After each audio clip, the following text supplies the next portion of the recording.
विकल्प बहुत हैं मार्ग से भटकाने के लिए, संकल्प एक ही काफ़ी है मंजिल को पाने के लिए।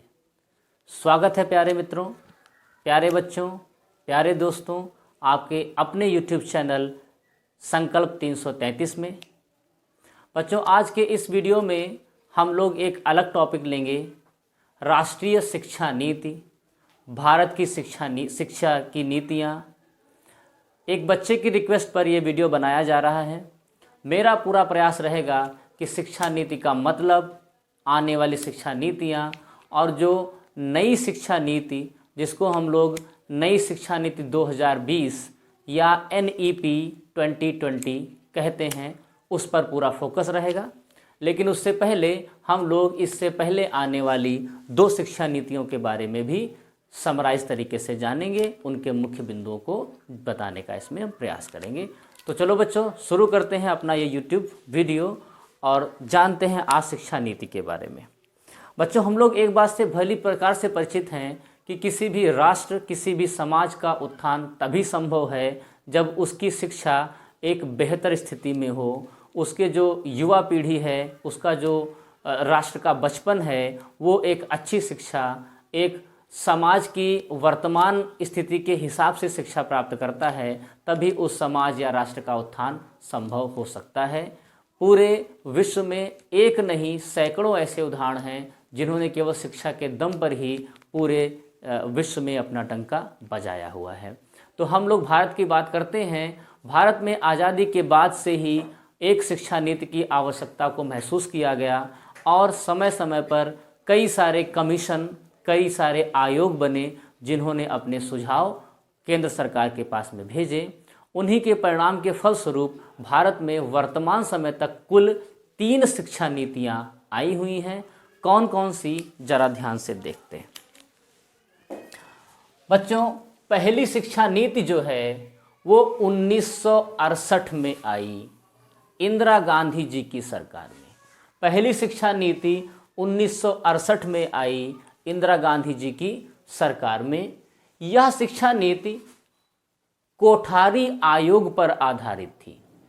प्रथम शिक्षा नीति कोठारी आयोग पर आधारित थी, जिसके अध्यक्ष थे दौलत सिंह कोठारी। इन्हीं के नाम पर यह आयोग क्या नाम पड़ गया था, इसीलिए इसको कोठारी आयोग पर आधारित शिक्षा नीति कहा जाता है। 1968 ये में लागू हुई थी। इसका प्रमुख जो बिंदु है वो त्रिभाषा सूत्र है। इस शिक्षा नीति में जो प्रमुख बिंदु है वो है त्रिभाषा सूत्र, यानी पूरे राष्ट्र में, पूरे देश में 3 भाषाओं के आधार पर शिक्षा दी जाए। और इन तीनों भाषाओं में हिंदी को बहुत प्रमुखता प्रदान की गई थी, जिसका दक्षिण भाषी राज्यों ने, जो दक्षिण भारत के दूसरी भाषा के राज्य हैं, उन्होंने उसका कड़ा विरोध भी किया था। भाषा के विरोध के आधार पर वहाँ पर कई सारी राजनीतिक पार्टियां बन गईं, जो वर्तमान में भी दक्षिण भारत के कई सारे प्रदेशों पर राज्य कर रही हैं, जिनका उद्भव, जिनका उत्पन्न केवल इसी राजनीति के आधार पर हुआ था, हिंदी भाषा के विरोध के फलस्वरूप ही। उसके बाद में फिर इसको थोड़ा सा ढीला छोड़ दिया गया, लेकिन इसके जो प्रमुख बिंदु थे ये थे कि ये कोठारी आयोग पर आधारित थी और इसने त्रिभाषा सूत्र भी लागू करने की इसमें अनुशंसा की गई थी। बच्चों, इसी से ही 10+2+3 का एक शेड्यूल लागू करने की इसमें अनुशंसा की गई थी, जो कि इसमें सही ढंग से लागू नहीं हो पाया था। बच्चों, इस शिक्षा नीति में भी कुल GDP का 6% शिक्षा पर खर्च करने की बात कही गई थी। जो भारत की कुल GDP है उसका 6% शिक्षा पर खर्च करने की बात कही गई थी। 6% एक बहुत बड़ा अमाउंट होता है, अनुशंसा की गई थी, लेकिन तभी उस समय भी खर्च नहीं हो पाया था। 6% का लक्ष्य इस पे खर्च करने के लिए रखा गया था। तो मुख्य बातें ये हो गई। अभी 10+2+3 पर हम लोग चर्चा करेंगे। प्रथम शिक्षा नीति के बाद में जो द्वितीय शिक्षा नीति थी ये 1986 में आई थी। याद करना बहुत आसान है, अगर 68 को ही ऐसे चेंज कर दीजिए तो 86 बन जाएगा। 8 को यहाँ भेज दीजिए और 6 को यहाँ भेज दीजिए। तो पहली शिक्षा नीति 1968 और दूसरी इसको अगर आप फ्लिप कर देंगे तो क्या 1986 हो जाएगा। इसके महत्वपूर्ण पॉइंट क्या हैं आप लोग ध्यान से सुन लीजिए। इसको शिक्षा का मैग्ना कार्टा कहा गया था, द्वितीय शिक्षा नीति 1986, जो कि स्वर्गीय राजीव गांधी सिंह के समय पर, राजीव गांधी सरकार के समय में ये शिक्षा नीति आई थी 1986 में। इसको ही मैग्ना कार्टा क्या कहा गया था।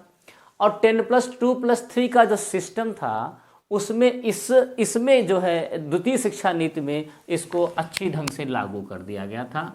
और ये 10+2+3 का फार्मूला पूरे भारत में सभी बोर्डों में एक समान रूप से इस शिक्षा नीति के द्वारा लागू कर दिया गया था।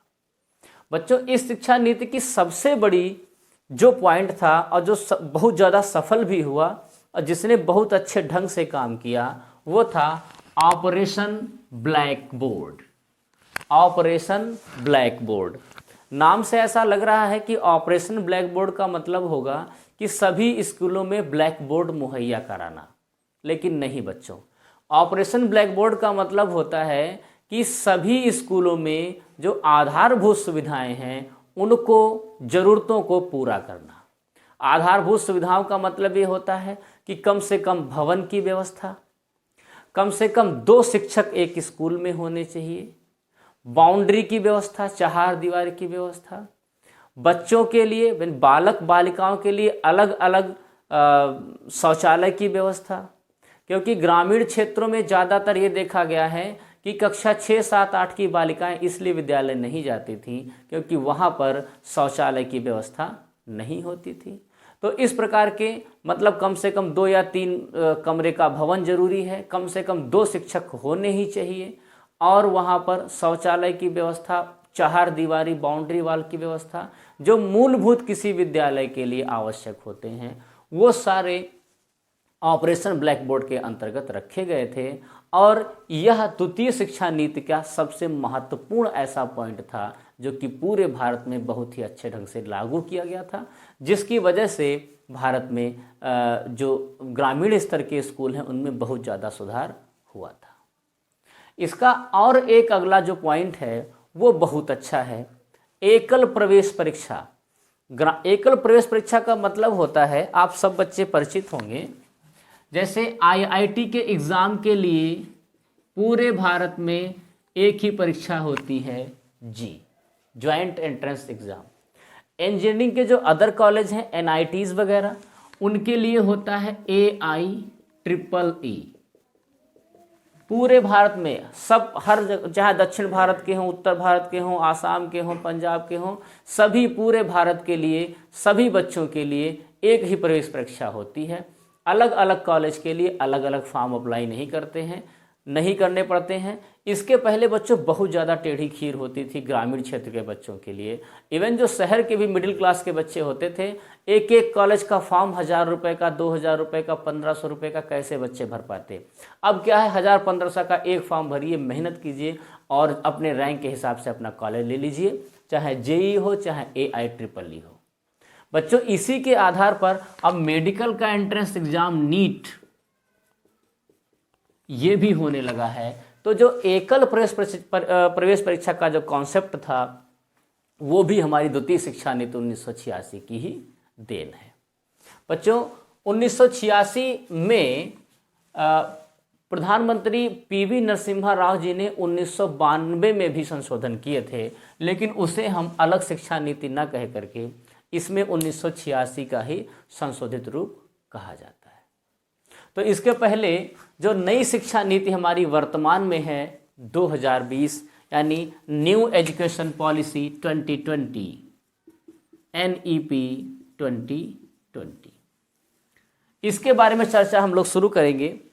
इसके पहले दोनों शिक्षा नीतियों को हमने कवर अप कर लिया है। इसको जो महत्वपूर्ण पॉइंट्स हैं उनको हम लोगों ने डिस्कस कर लिया है। तब भी कोई कन्फ्यूजन हो तो आप लोग कमेंट बॉक्स में बता सकते हैं। आ जाते हैं, जो इस वीडियो का मेन पर्पज है वो है हमारा नई शिक्षा नीति 2020। बच्चों, इसरो के पूर्व वैज्ञानिक के. कस्तूरी रंगन, इसरो के पूर्व वैज्ञानिक के. कस्तूरी रंगन, इनकी अध्यक्षता में इस शिक्षा नीति का मसौदा पूरा तैयार किया गया। ये पहली ऐसी शिक्षा नीति है जिसको एसी के बंद कमरों में से नहीं निकाला गया। इसमें पंचायत स्तर तक सुझाव लिए गए, पूरे देश के कोने कोने से सुझाव लिए गए और एक व्यवहारिक और वर्तमान समय की जो नीड है, जो आवश्यकता है भारत देश को, उसके हिसाब से शिक्षा नीति तैयार की गई है। हर प्रकार की चीज़ों को इसमें ध्यान में रखा गया है। इस नई शिक्षा नीति को हम लोग कस्तूरी रंगन समिति के द्वारा तैयार मसौदे के आधार की शिक्षा नीति कहते हैं, जो कि 2020 में दी गई है। इसको लागू करने वाला जो पहला राज्य है वो है हमारा हिमाचल प्रदेश। हालांकि इसके जो मुख्य पॉइंट्स हैं वो हम लोग इस वीडियो में डिस्कस नहीं करेंगे, वो नेक्स्ट वीडियो में मिलेंगे, जो इसके तुरंत बाद आपको मिल जाएगा। खास बातें इसके बारे में जानते हैं हम लोग। बच्चों, इसके पहले जो मॉडल चल रहा था 10+2+3, ये मॉडल क्या है इसको जानिए। 10+2+3 बच्चों, इसका मतलब ये है कक्षा 10 की परीक्षा। इसके बाद में 2 का मतलब होता था 11 एवं 12, यानी कक्षा 10 में कितने सेक्शन आ जाएंगे? 3, 1 से 5, फिर 6 से 8 और 9 से 10। इसको हम लोग मिला करके 10 कहते हैं। 2 का मतलब है 11th एंड 12th, यानी 11 और 12। और 3 का मतलब है ग्रेजुएशन, यानी स्नातक। स्नातक यानी जो 3 साल का स्नातक कार्यक्रम होता है उसे हम लोग ग्रेजुएशन या स्नातक कहते हैं। इसे ही 10+2+3 नाम दिया गया था। बच्चों, इस शिक्षा नीति में 10+2+3 को रिप्लेस करके उसकी जगह पर जो वर्तमान आवश्यकता है उसके हिसाब से ये मॉडल दिया गया 5+3+3+4, यानी 5+3+3+4। इस 10+2 के सिस्टम की जगह पर 5+3+3+4 को दिया गया है। अब 10 का मतलब 1 से 5, 6 से 8 और 9 से 10। 2 का मतलब 11 एवं 12 और 3 का मतलब क्या होता है बच्चों? 3 का मतलब होता है ग्रेजुएशन यानी स्नातक के 3 साल। अब हम लोग इसमें जानते हैं कि 5+3+3+4 का मतलब क्या है, इसको जानने का प्रयास करते हैं। तो सबसे पहले जानते हैं कि 5 का मतलब क्या है। बच्चों, 5 को हम लोग बोलते हैं फाउंडेशन स्टेज। अब इस 5 का मतलब समझिए आप, ये क्या है? फाउंडेशन स्टेज है। यहाँ पर बच्चे की फाउंडेशन यानी नींव की तैयारी की जाएगी। इसको हम लोग 2 सेक्शन में बांटते हैं। 5 को 3+2, 3 साल। अब सुनिए ध्यान से, 3 साल का मतलब समझिए आप। सबसे पहली बात है कि इसके पहले 10+2+3 में बच्चे का एडमिशन स्कूल में कक्षा की बात नहीं है, इसमें उम्र जो है वो 6 वर्ष होनी चाहिए। 6 वर्ष की उम्र से बच्चे को विद्यालय में दाखिला मिलता था।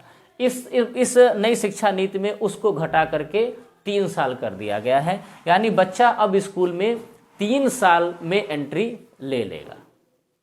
इसको कैसे किया गया है? कोई बदलाव नहीं करने की जरूरत है। पहले से बना जो इंफ्रास्ट्रक्चर है उसी का यूज़ करेंगे सरकारी। कैसे होगा? ध्यान से सुनिए। 1 से लेकर के 5 प्राइमरी स्कूल होते हैं, 6 से लेकर के 8 जूनियर स्कूल होते हैं, 9 से ऊपर माध्यमिक हो जाते हैं, फिर डिग्री कॉलेज हो जाते हैं या यूनिवर्सिटीज़ हो जाती हैं। तो अब 1 से जो नीचे होते हैं वो गांव में आंगनबाड़ी केंद्र कहे जाते हैं। आंगनबाड़ी केंद्र कहे जाते हैं। इन्हीं आंगनबाड़ी केंद्र, जो कि बाल विकास मंत्रालय के अंतर्गत आता है, उसी को प्राइमरी में मर्ज कर दिया जाएगा, इन्हीं स्कूलों में मर्ज कर दिया जाएगा और उनको आंगनबाड़ी की जगह पर प्री प्राइमरी स्कूल का नाम दे दिया जाएगा। अब आंगनबाड़ी में पहले क्या, मुख्य जो कार्य करती थी वो पढ़ाती थी, सहायिका उनकी सहायता करती थी। अब जो प्राइमरी के टीचर हैं वो भी इसमें पढ़ाएंगे और उनका सहयोग देंगे, ठीक ना। तो इसके लिए किसी अलग इंफ्रास्ट्रक्चर की ज़रूरत नहीं पड़ेगी। क्या होगा? ध्यान से सुनिए। बच्चा 3 साल में इन स्कूलों में प्रवेश ले लेगा, लेकिन क्या तुरंत पढ़ना शुरू कर देगा? नहीं। ध्यान से सुनिए, 3 साल से अगले 3 साल तक वो इन स्कूलों में पढ़ाई करेगा, लेकिन पढ़ाई नाम मात्र की होगी। ये प्ले स्कूल होंगे जो कि वर्तमान में प्राइवेट के द्वारा संचालित हैं। सरकार ने देखा कि जब गार्जियन का मन है 2.5 साल में एडमिशन कराने का, तो क्यों ना बच्चों को सबको 3 साल में मौका दिया जाए कि सरकारी स्कूल में वो पढ़ें। इन 3 साल में उनमें खेल खेल में सिखाया जाएगा, साथ ही उनको जो है स्कूल में बैठने की आदत होगी, उन्हें स्कूल की हैबिट पड़ जाएगी, ये सिखाया जाएगा। उसके बाद में ये 6 वर्ष के जब पूरे हो जाएंगे तब कक्षा 1 में पहुंच जाएंगे। देख रहे हैं अंतर कोई नहीं है, बस सिस्टम जो है वो बदल दिया गया है। फिर अगले 2 साल में कक्षा 1 व कक्षा 2 ये क्रॉस कर लेंगे, यानी फाउंडेशन स्टेज में प्ले स्कूल कक्षा 1 और 2 ये इनके निपट जाएंगे। सबसे खास बात ये होगी कि प्ले स्कूल में बच्चे के केवल खेलेंगे, मौज मस्ती करेंगे, घर वापस लौट जाएंगे। कक्षा 1 और 2 में भी इनके ऊपर कोई प्रेशर नहीं होगा। क्यों? क्योंकि सामने लिखा हुआ है नो एग्ज़ाम इनके नहीं होंगे। ये पेपर, ये इनका सब पढ़ाई लिखाई सब कुछ होगा, सब पढ़ाया जाएगा, लेकिन इन लोगों के एग्ज़ाम नहीं होंगे। बिना एग्ज़ाम के ही कक्षा 2 तक के पास हो जाएंगे। यानी फाउंडेशन स्टेज 5 में कोई भी एग्ज़ाम 5 सालों के अंतर्गत नहीं होगा। 3 प्ले स्कूल के हो जाएंगे और 2 हो जाएंगे कक्षा 1 और 2 का, इनमें कोई किसी का एग्ज़ाम नहीं होने वाला। अगली स्टेज जो है जिसको हम लोग 3 बोलते हैं, ये है प्रिपरेटरी स्टेज। ये 3 साल की होगी। बहुत सारे स्कूल इसको पहले से चला रहे हैं, प्रेप इसको बोलते हैं, प्रेप। हमने एक दोस्त को फ़ोन किया, हमने पूछा आपका बच्चा किस क्लास में पढ़ता है, उसने कहा प्रेप। हमने उससे 2-4 बार पूछा हमके कौन सी क्लास हो गई, नर्सरी केजी पढ़ी थी, तो उसने कहा कि वो ज़माना बदल गया है, अब जो है नर्सरी केजी ख़त्म करके प्रेप कर दिया गया है। तो सरकार ने भी कहा है कि हम भी अपने आप को अपडेट करेंगे, जितने वर्तमान में जो सिस्टम चल रहे हैं उन्हीं को फॉलो करेंगे। तो ये स्टेज जो होगी उससे बोलेंगे प्रिपरेटरी स्टेज, जिसको शॉर्ट में हम लोग बोलते हैं प्रेप। ये 3 वर्ष की होगी। अब इन 3 वर्ष में क्या होगा? कक्षा 3, 4 और 5, 2 तक निपट गया किसमें? फाउंडेशन में। अब जो प्रिपरेटरी स्टेज 3 में कौन कौन सी? कक्षा 3, 4 और 5। इस स्टेज की सबसे महत्वपूर्ण चीज़ और जो मुझे बहुत ज़्यादा प्रिय है वो ये है कि इसमें मातृभाषा के आधार पर पढ़ाई कराई जाएगी। यानी जो भी 3, 4, 5 में पढ़ाई होगी कक्षा 5 तक, वो मातृभाषा में कराई जाएगी बच्चों। लेकिन इसका ये मतलब कतई नहीं है कि ये सभी पूरे देश के सभी राज्यों के लिए मैंडेटरी है। सरकार ने इसका खुला स्पष्टीकरण दिया है कि स्कूल वाले की मर्जी है, राज्य सरकार की मर्जी है कि वो क्या करवाना चाहती है। हालांकि ये बहुत ही अच्छी चीज़ है। बहुत हम खुश हुए थे जब ये बात कही गई थी कि मातृभाषा में 5 तक पढ़ाया जाएगा। क्यों? क्योंकि मातृभाषा में बच्चा सीखता है, इंग्लिश या अदर भाषाओं में बच्चा रटता है, उसको जानकारी ही नहीं होती कि हम क्या पढ़ रहे हैं, क्या सीख रहे हैं। हमारे घर में एक मेहमान आए, उन्होंने भैंस को देखा, काफ़ी उम्र थी उस बच्चे की और हमें लग रहा कक्षा 6, 7 या 8 में होगा। उसने भैंस को कहा, देखा, और उसने अपने मम्मी को कहा कि मम्मा देखो देखो काली गाय है। मतलब वो इतनी उम्र होने के बावजूद भी उसको व्यवहारिक ज्ञान बिल्कुल भी नहीं था। ये क्या होता है? ये मातृभाषा से दूर होने की वजह से ऐसा हुआ है। केवल इंग्लिश को थोपने की वजह से हुआ है। उनको अपने समाज से, अपने परिवार से बिल्कुल अलग थलग जो शिक्षा की वजह से ऐसी घटना वहाँ पर होती है। तो मातृभाषा में पढ़ाए जाने का सिर्फ और सिर्फ सुझाव दिया गया है, मैंडेटरी नहीं है। मैंडेटरी न होने का वजह राजनीतिक कारण है, लेकिन मैंडेटरी न होने की वजह से कोई भी स्कूल वाला इसको लागू नहीं करेगा, क्योंकि हिंदी में पढ़ाने पर बच्चा बहुत जल्दी सीख जाता है। और जब बहुत जल्दी वो सीख जाएगा, अपनी मातृभाषा में पढ़ेगा, बहुत जल्दी सीख जाएगा, तो फिर स्कूल वाले ज़्यादा फीस कैसे ऐंठेंगे? वो कैसे दिखाएंगे कि हम बाकी स्कूलों से बेहतर हैं? एक अलग भाषा सिखा देना बच्चे को, ज़बरदस्ती रटा देने से माँ बाप खुश हो जाते हैं कि मेरा बच्चा इंग्लिश बोल रहा है, लेकिन वो सीखने की क्षमता जो है वो घटती नहीं है, रटने की प्रवृत्ति उसके अंदर बढ़ जाती है, जो कि बहुत ही खतरनाक चीज़ होती है। हालांकि बहुत अच्छा सुझाव है, लेकिन उसका बहुत ज़्यादा फर्क नहीं पड़ने वाला है आने वाले सिनेरियो में। और मैंडेटरी भी तो नहीं कर सकते, लगातार जो विपक्षी पार्टियां हैं वो इसका विरोध करना शुरू कर देंगी। हालांकि मैंडेटरी करने के भी बहुत सारे लाभ हैं, जिसको हम लोग अलग वीडियोज़ में चीन की शिक्षा नीति को पढ़ेंगे, फिनलैंड की शिक्षा नीति को पढ़ेंगे, उसमें जानेंगे हम लोग। तो प्रिपरेटरी स्टेज में मेन क्या है? कक्षा 3, 4, 5 होंगी और इसमें मातृभाषा में पढ़ाई कराए जाने का सुझाव दिया गया है। इसके बाद अगला 3 कौन सा है? अगला 3 जो है उसको नाम दिया गया है मिडिल स्टेज। सब लोग पहले से जानते हैं कि मिडिल स्टेज कक्षा 6, 7, 8, 6, 7, 8 को मिडिल स्टेज बोलेंगे, 3 साल की होगी। बहुत ही बेहतरीन काम इसमें हुआ है। इसमें बेहतरीन काम क्या हुआ है हम आपको बताते हैं। इसमें पढ़ाई के साथ में वोकेशनल चीज़ें सिखाई जाएंगी। वोकेशनल को छोड़िए, सरल भाषा में सीखिए, इसमें व्यावसायिक शिक्षा भी दी जाएगी। व्यावसायिक शिक्षा का मतलब समझिए आप, बहुत ही लाजवाब चीज़ है।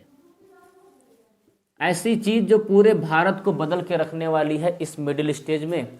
और ये केवल वर्तमान समय में ये कोई लागू होने वाला पॉइंट नहीं है, वर्तमान समय की बहुत बड़ी आवश्यकता भी है। आवश्यकता कैसे है बताएंगे, पहले समझिए है क्या।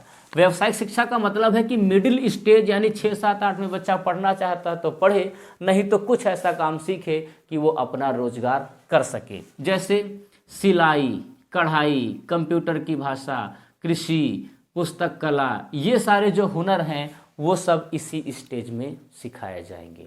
हालांकि ये बहुत आसान बात नहीं है बच्चों। सिलाई कढ़ाई सिखाना, इनके लिए इंस्ट्रूमेंट, इनके लिए इंफ्रास्ट्रक्चर, इनके लिए टीचर्स, ये सब बहुत जल्दी चीज़ व्यवस्था नहीं होने वाली है। लेकिन बच्चों जिस दिन इस मिडिल स्टेज में, बाकी अगर सभी बातों को हम छोड़ दें, केवल ये जो मिडिल स्टेज में केवल व्यावसायिक शिक्षा का जो व्यवस्था है, अगर सरकार ने इसको कर दिया तो भारत बहुत जल्दी डेवलपमेंट करेगा। बहुत सारी समस्याएं जो समाज की हैं वो इसकी ख़त्म हो जाएंगी।